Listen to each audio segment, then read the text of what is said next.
In today's video, I'm going to show you how to block adverts in Safari on your Mac for free. The first thing we need to do is to install the ad blocker to our Mac. So to do this, we're going to click on the Apple logo in the top left hand corner, and in the drop down menu we're going to select App Store. Once we've opened the App Store, you want to click on the search box, and you want to search for uBlock Origin Lite. Once you've searched for it, it should be the top result, which will look like this. Now you want to click on the Get button. However, mine shows the Cloud button because I've downloaded this in the past.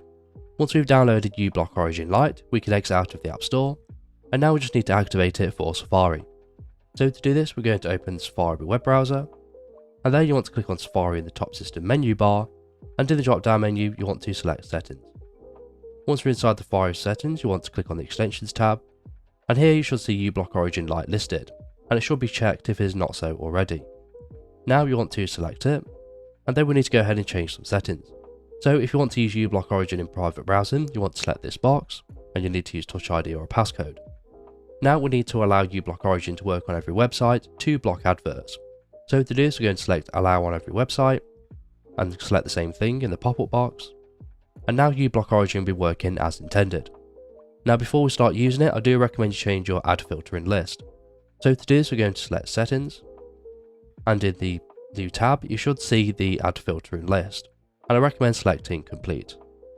You can also change your filtering list at the top if you'd wish to do so.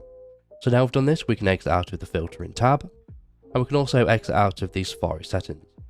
Now you want to go ahead and quit out of Safari, and then you want to reopen it. And now uBlock Origin should be working as intended. So if we open a website that has adverts, you notice that they are not being shown because the ad blocker is working, and we can start using Safari just as we normally would. Now if you want to change the filtering options for each specific website, you want to click on the uBlock Origin logo at the top, and here you can change your filtering options. So I'm going to select no filtering, and then you want to wait a few seconds for the website to refresh. If it doesn't refresh after about 5 seconds, and then you want to manually refresh it yourself. And once you've done this, you should start seeing the adverts as you normally would. And now we can start using Safari just as we normally would. And that's it. So if this video is helpful, please leave a like.